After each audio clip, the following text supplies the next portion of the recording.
Dito rin may isa pang art. Tingnan natin. From Colombia.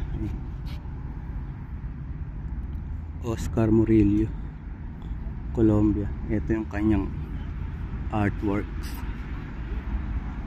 Para siyang ano, ang tawag dyan,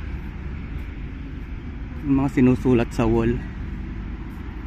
Ayan, hanggang dun sa dulo.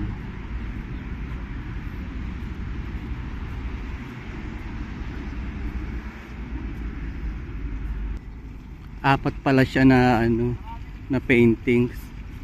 Ano pala siya, yung collective messages from his ancestor. Yun yung concept niya. Hanggang dun. Apat siya. Ayan. I want to stay forever.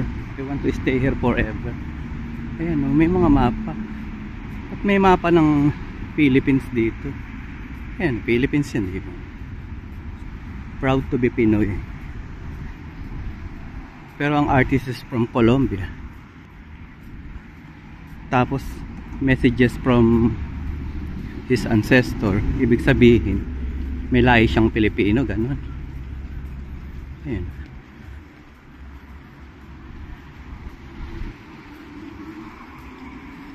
Colombia siya. Ayan, Oscar Murillo. Ayun siya, oh, di ba ang haba? Hanggang doon sa dulo.